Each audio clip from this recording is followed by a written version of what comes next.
Juan Ramón de la Fuente, representante de México ante la ONU, visitó al Estado de Israel y se reunió con el primer ministro Naftali Bennett y con importantes autoridades de dicho país. ¿Pero cuál fue la intención del viaje? ¿Existieron nuevos acuerdos? Estas y otras preguntas responde en entrevista para Enlace Judío Juan Ramón de la Fuente. Hola Juan Ramón, ¿cómo estás? Me da muchísimo gusto saludarte. ¿Qué tal, Nadia? ¿Cómo te va? El gusto es mío. Bueno, pues con la sorpresa de que estuviste de visita en Israel y tuvimos varias fotografías que pudimos ver que estás con Itzhak Herzog, que estás con Yair Lapid, estás también con Naftali Bennett. Platícame un poco de tu visita. ¿Qué temas se trataron en esta reunión?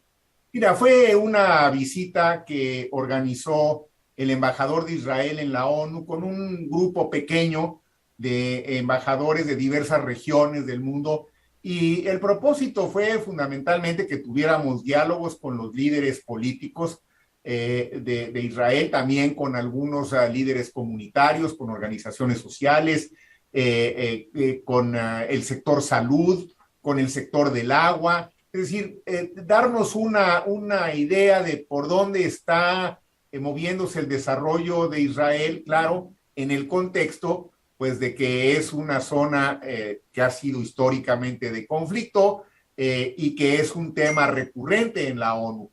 Entonces, me parece que el acercamiento fue muy oportuno. En lo personal, yo me quedé muy gratamente impresionado con algunos de los programas de desarrollo sostenible, como es el caso en particular de la desalinización del agua, que han logrado realmente resolver el problema de la escasez de agua en un punto del planeta en donde históricamente pues nunca ha habido agua, ¿no? Y esta inversión tecnológica tan bien planeada, tan meticulosamente llevada, pues les ha permitido resolver un problema que parecía insoluble, y es un ejemplo de cómo están usando la tecnología en Israel para resolver problemas específicos, problemas sociales, con una visión sostenible, y bueno, tienen muchos otros ejemplos, pero me quedo con este porque me parece que representa justamente todo esto que queremos siempre ver, que la ciencia nos lleve a desarrollos tecnológicos y que los desarrollos tecnológicos nos lleven a desarrollos sociales, y cuando son sostenibles, mejor aún, porque entonces se completa un círculo virtuoso, y creo que este caso lo ilustra muy bien. Y luego la parte política, bueno, pues ya sabrás, digo, es inagotable, y siempre hay posibilidades de entenderla un poco mejor. Esa es la situación complicada, Juan Ramón, que bueno, sí, el desarrollo tecnológico en Israel es evidente, todo el mundo se beneficia incluso cuando ya salen sus avances para todo el planeta, pero el tema político se escribe por aparte porque pues tristemente el Estado de Israel tiene una política difícil de sobrellevar y por lo mismo es sujeto a condenas por parte de la ONU o de otros organismos pues de manera constante. Tú, Juan Ramón, que eres el representante de México en la ONU, ¿qué opinas de manera personal pues de esta situación que se vive política en Israel? Mira, como tú dices, es de una enorme complejidad, y a veces un hecho aislado no te permite realmente, un hecho aislado que puede ser muy ruidoso, o puede ser muy violento, o puede ser muy explosivo, pero que si lo quieres analizar nada más como lo que ocurrió ese día en particular, que unos provocadores llegaron en un día especial y generaron una reacción violenta en algún punto específico de Jerusalén, y luego vinieron unos cohetes que se lanzaron, o unos proyectiles o misiles que se lanzaron desde Gaza, y después hubo una respuesta de las fuerzas de defensa israelíes. Si quieres entender el conflicto a partir de un evento, va a ser imposible. Entonces, sí se requiere del contexto más amplio para darte cuenta, por ejemplo, que parte de la complejidad es que los espacios, ¿no?, son muy, muy reducidos. A veces son temas literalmente de metros los que separan, ¿no?, un contexto de gran tensión de otro de gran tensión, pero están a 2 metros o a 3 metros o a 5 metros. Por ejemplo, esta dimensión del espacio realmente tienes que estar ahí para verla con mucho más objetividad y darte cuenta de la complejidad. Así que esa es, digamos, una primera conclusión a la que yo llegué, que un solo episodio realmente es muy poco probable que te permita entender bien todo lo que está pasando. Ahora, estos episodios se repiten, Nadia, desafortunadamente. Precisamente creo yo que mucho en función de los espacios tan apretados en los que se da una convivencia, en algunos aspectos fluye muy bien y en otros simplemente no fluye, para decirlo con toda claridad. Ahora, la posición de la ONU y por qué hay tantos desencuentros con Israel, que como yo le comentaba al embajador Erdán, que es un gran embajador, el embajador de Israel en la ONU, con quien hemos tenido muchos puntos afines y también hemos tenido diferencias, habría que ver también esas diferencias, cómo las matizamos algunos países en contraste con otros, porque la posición de México ha sido cuidadosa, diría yo, por lo menos en el Consejo de Seguridad y en la Asamblea General. Creo que habría que analizar por separado lo que ocurre en Ginebra, que es una dinámica diferente a lo que ocurre en Nueva York, y siempre tratando de que podamos, al emitir una opinión, tratar de balancear lo mejor posible los hechos en el contexto veraz en el que se llevan a cabo. ¿Podrá haber alguna mejor comprensión por parte de la ONU hacia lo que pasa en Israel? Yo creo que sí, pero hay que revisar con cuidado la letra chiquita de las resoluciones, Nadia, porque ahí estriba el origen del problema.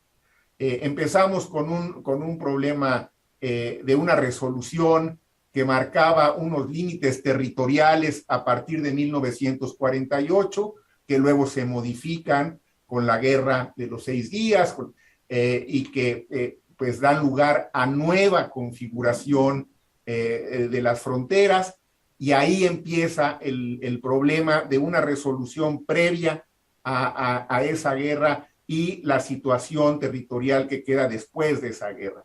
Y en el caso específico de Jerusalén, bueno, pues también hay que agregar el enorme complejo que representa la interreligiosidad en esos espacios tan apretados. Así que yo creo que hay que ir tomando resolución por resolución en la ONU para tratar de ver hasta dónde la ONU puede retomar un papel más mediador, como lo tuvo, que fue muy importante, ¿no? En un principio, y eso fue lo que llevó al propio fundador de Israel, a Ben-Gurión, a aceptar las primeras resoluciones de la ONU en 48, aun cuando no estaba él muy de acuerdo con ellas. Había un papel mediador de Naciones Unidas. Yo creo que eso es lo que hay que tratar de recuperar. Hay que tratar de recuperar el papel del cuarteto y hay que tratar de encontrar nuevamente el camino de la diplomacia, porque no hay otro, en mi opinión, que lo vaya a poder resolver. Ahora, mientras tanto, pues todo lo que pueda contribuir a desescalar las tensiones es bueno, pero francamente, cuando vas a algunas de las regiones, como las que estuvimos en la línea fronteriza, ya sea en el norte, con Líbano y con Siria, ante la amenaza que representan los ataques de Hezbollah, o en el lado de la Franja de Gaza, con Hamas, que son grupos muy radicales, ¿no? Unos asentados en Siria y en Líbano y otros asentados en Gaza, los grupos radicales, que también los hay del lado de Israel. También tienes ahí pues algunos grupos minoritarios, ultraortodoxos, muy duros, muy intransigentes. ¿Qué papel le toca a los gobiernos y a las agencias intergubernamentales? Y esto lo hablamos con el primer ministro Bennett y también con el presidente Herzog, que es un hombre muy cálido y un hombre con mucha experiencia. Tenemos que lograr que sean los espacios intergubernamentales los que lleven nuevamente la batuta, para no dejar que los extremos sean los que estén marcando una y otra vez el tono, digamos, de las confrontaciones. En estos momentos la autoridad palestina, el gobierno de la autoridad palestina es un gobierno que necesita hacer nuevamente elecciones, que no está pasando por una etapa de una gran fortaleza, y todos necesitamos gobiernos fuertes, ¿no? porque finalmente ahí puede haber entendimiento. Donde se vuelve mucho más difícil el entendimiento es cuando aparecen y toman el protagonismo los grupos radicales, porque ahí sí, honradamente, se acaba el espacio para la razón y prevalece el fanatismo, el dogma, que no lleva más que a una escalada de confrontación. Entonces, la trama es muy compleja, pero yo no pierdo la esperanza y creo que en ese sentido el viaje fue muy bueno porque se pusieron de manifiesto otras vertientes que tiene el Estado de Israel que le pueden ayudar mucho en la ONU y que también le pueden permitir a la ONU entender mejor algunas de estas letras muy, muy, muy pequeñitas de la complejísima e histórica trama del conflicto en la zona. Un conflicto, como bien lo mencionamos, asimétrico completamente, en donde por supuesto hay grupos radicales en ambas partes y por supuesto pues tenemos argumentos también válidos en ambas partes. La esperanza como... O inválidos en ambas partes, porque al ser a veces tan radicales, la verdad es que pueden ser, digamos, válidos para quien lo dice, pero no en un análisis más objetivo de la realidad. En fin, pero tienes toda la razón. Ahí es donde debemos de tratar de no volver a llegar. Por supuesto, ojalá, y la esperanza, como bien dices, pues no se pierde nunca. Así como el pueblo judío de la diáspora tiene pues la esperanza en que tal vez en algún momento México pues pase la embajada de México a Jerusalén. ¿Qué opinas? ¿Lo ves viable? No lo sé. A ver, yo la otra cosa que me pude dar cuenta es que es una petición que yo creo que le hacen a todos los países con los que Israel tiene relaciones, y esa es la posición de Israel. En el caso de México, la respuesta es no lo sé, no lo veo fácil, porque tiene muchísimas implicaciones, pero bueno, pues es un planteamiento que ahí está sobre la mesa, como también está el planteamiento de un reconocimiento cabal a la autoridad palestina como gobierno y como Estado. ¿Sí? Son planteamientos que no podemos pretender ignorar porque están hechos.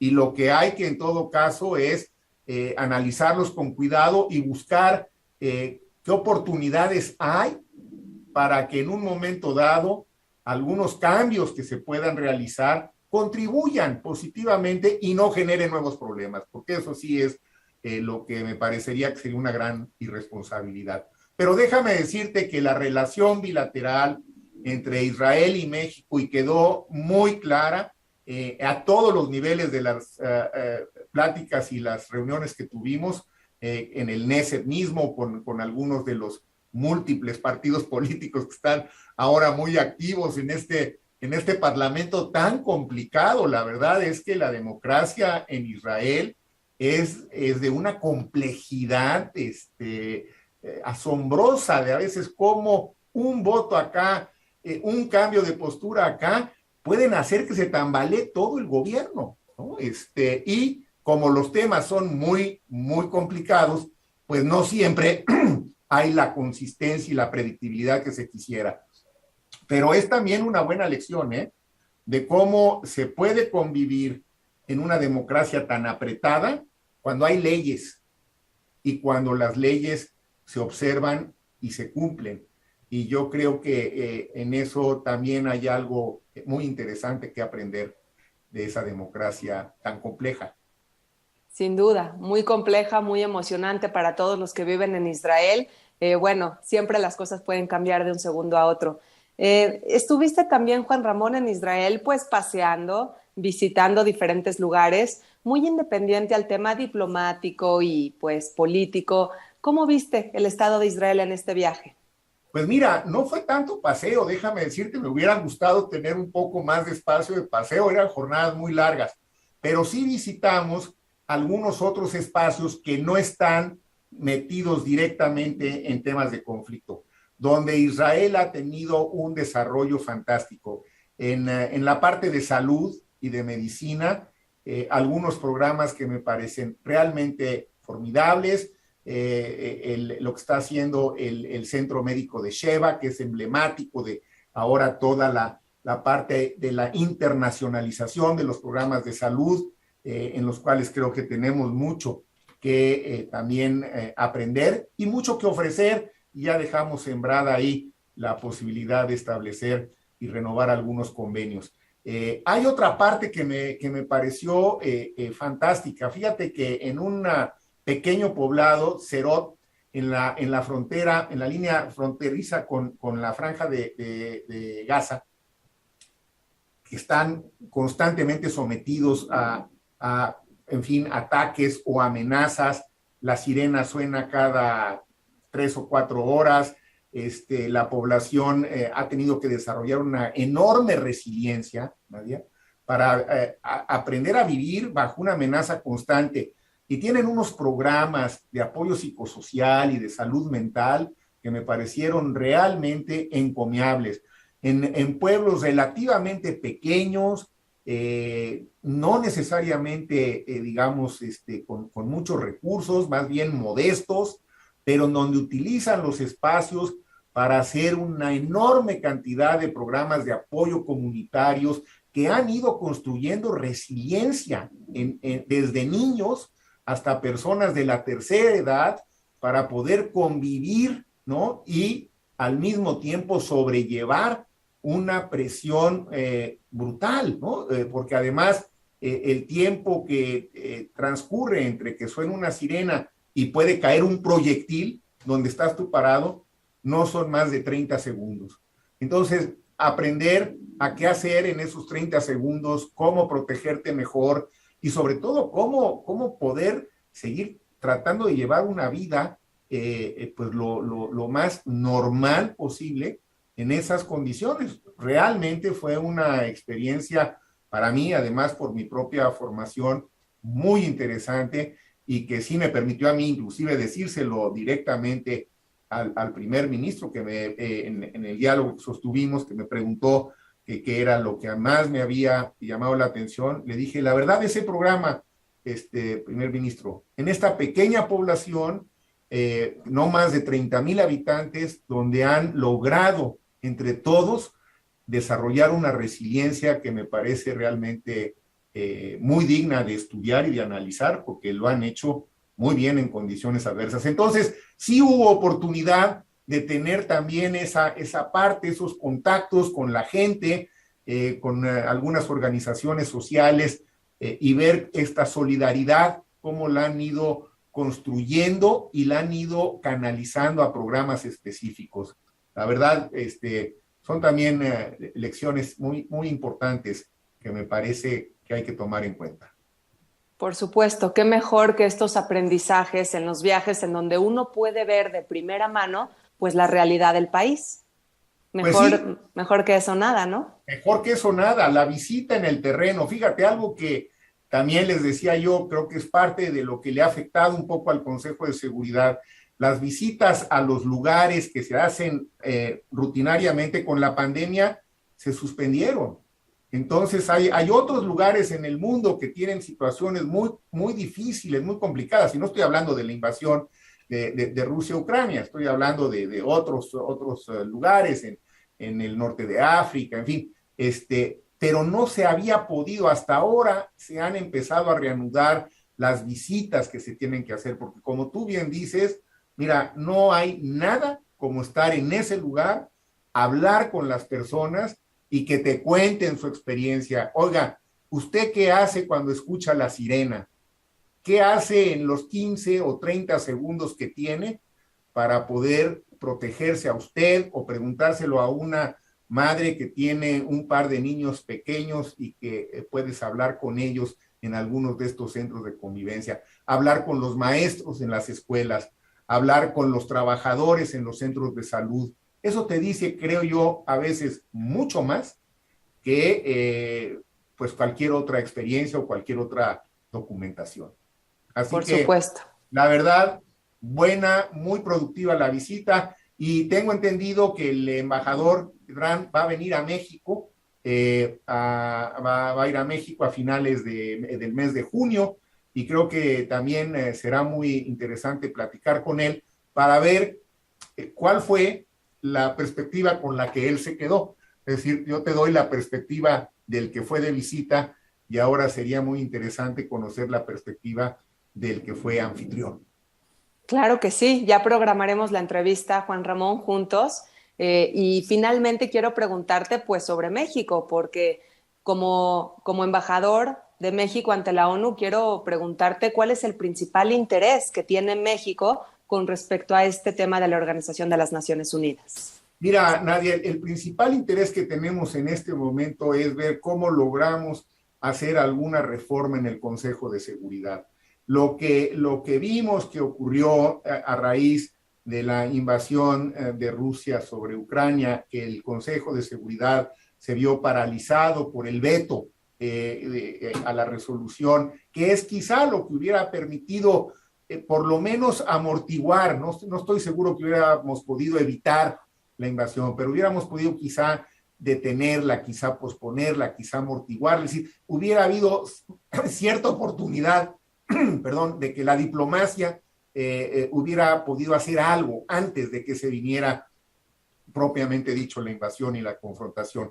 El veto de Rusia paralizó al Consejo y lo dejó fuera. Y esto es algo que no puede seguir así. Esto creo yo que es, digamos, el principal obstáculo para que la ONU pueda ejercer en estos días el papel que le corresponde como mediador, con una diplomacia más preventiva, que sea capaz de anticiparse a los eventos, porque estamos llegando tarde, hablo como ONU, llegamos tarde y llegamos con pocos recursos y con pocas posibilidades. Bueno, esa es la gran preocupación de México. Estamos trabajando, hoy mismo tuvimos una reunión, hay una iniciativa que estamos desarrollando junto con Francia para acotar el veto. El veto no va a desaparecer, me queda claro que no hay posibilidades de que esto desaparezca, se puede acotar y yo creo que esta iniciativa franco-mexicana pues puede ser una contribución importante para mejorar la funcionalidad de la ONU y esa es en este momento, pues yo diría que la prioridad con la que estamos trabajando en el Consejo Nacional. Una prioridad bastante importante y así que hay mucho trabajo por hacer, Juan Ramón. Pues sí, y la verdad las instrucciones que he recibido del presidente, del secretario Marcelo Ebrard, son que sigamos trabajando sobre la línea de la política exterior de México, que la verdad es una política exterior buena. Lo que tenemos en la Constitución está muy en línea con principios universales que todos, en principio, en la narrativa, todos apoyamos. Ahora hay que traducir eso en acciones concretas y ahí es donde la complejidad a veces nos rebasa. Así es. Pues para eso tenemos personas como tú, completamente preparadas, con toda una semblanza admirable. Y Juan Ramón, sé que vienen muchos proyectos importantes, interesantes y sobre todo muchos éxitos. Así que esperamos nosotros, Enlace Judío, pues acompañarte en el camino siempre. Muchísimas gracias, Nadia, por tus preguntas y sobre todo por tu interés y la documentación con la que siempre abordas los temas. Yo trato de contestarte de una manera franca y directa. A veces no tengo las respuestas completas porque las preguntas que haces no son sencillas, pero bueno, esto creo que es parte del esfuerzo comunicativo que deberemos seguir trabajando ambos. Te agradezco mucho, de verdad. Siempre un gusto platicar contigo y con Enlace Judío. Igualmente, un gusto para nosotros. Cuídate mucho y seguimos en contacto. Hasta luego. Gracias.